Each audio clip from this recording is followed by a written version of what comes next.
कहानी एक ऐसे घर से जहां शादी का माहौल है, लेकिन टेंशन और शांति इतनी कि शादी का घर किसी जंग के मैदान जैसा दिख रहा था। अरे जैसा मर्जी डेकोरेशन कर दो, पैसों की चिंता मत करो।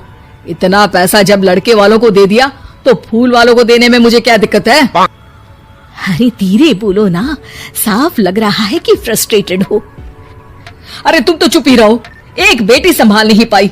सारा दिन मैं काम पर जाता था, सोचता था घर पर बच्चों को अच्छे से संस्कार मिल रहे होंगे, लेकिन नहीं, मैडम को तो अपनी किटी और फैशन से फुर्सत मिले तब ना। माँ चुपचाप वहां से चली जाती है। समझ में नहीं आता कि आखिर शर्मा खानदान में हो क्या रहा है। कल तक चिड़िया सी फुदकने वाली शीना की शादी यूं अचानक एक मोटे काले लड़के से क्यों हो रही है? शीना कमरे में हाथ में गुड़िया लिए बोलती है, मेरे साथ जो हो रहा है ठीक हो रहा है। तुम तो सब जानती हो, साहिल मेरे लिए भगवान है। अब जब वो ही नहीं मिला तो फिर कोई भी हो, जिंदगी ही तो जीनी है, जी लेंगे। बाहर शीना की बुआ किसी से बात करती है। अरे मोटा नहीं, उसे तो खाते पीते घर का कहते हैं। अब ओबेरॉय का नाम भी किसी को बताने वाली बात है। उनका इकलौता लड़का तो करोड़ों की सामी तो है ही। अरे हमारी शीना बिटिया तो रानी बनेगी, रानी। इन सब के बीच कहीं कोने पर शीना हाथ में मेहंदी सजाए बैठी थी और आंखों में आंसू सजाए। और वो समय भी आ जाता है जब शीना मंडप के नीचे हाथ में वरमाला लिए खड़ी होती है, लेकिन तभी अफरा तफरी मच जाती है। कोई कहता है, अरे लड़के की माँ को हार्ट अटैक आ गया। अरे अच्छी खासी थी, कैसे हो गया? अरे कहते हैं ना, किसी किसी लड़की के पैर अच्छे नहीं होते, हो सकता है कि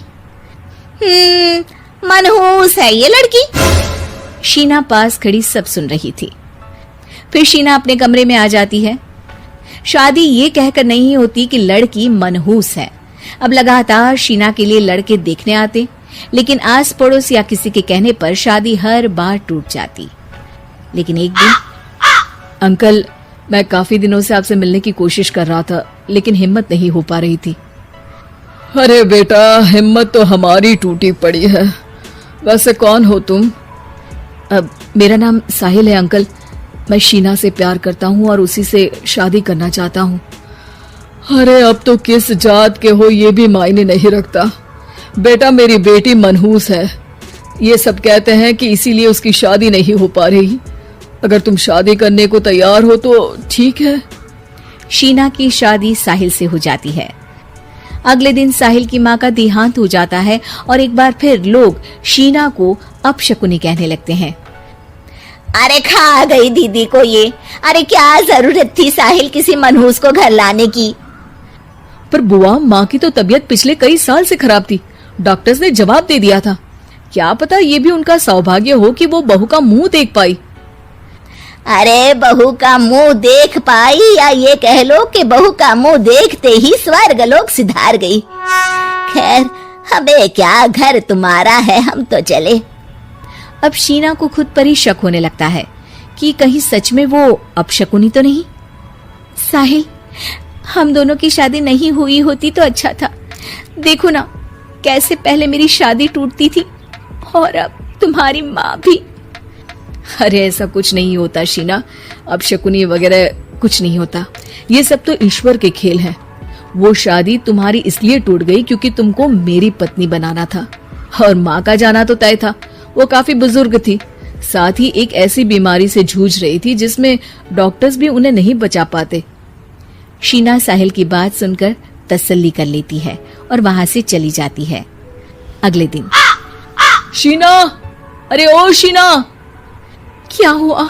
उफ, कहीं फिर मेरी वजह से कोई नुकसान? अरे नहीं नहीं शीना, तुम जानती हो, जिस प्रॉपर्टी के केस को हम बरसों से लड़ रहे थे उस पर फैसला आ गया, वो भी हमारे हक में। अब हम करोड़पति हो गए शीना। शीना शांत रहती है। अरे क्या हुआ? करोड़ पत्नी बनकर तुमको खुशी नहीं हुई? शीना की आंखों में पानी आ जाता है।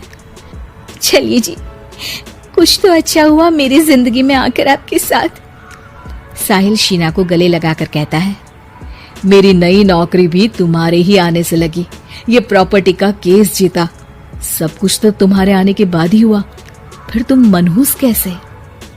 ये सुनकर शीना खुश हो जाती है।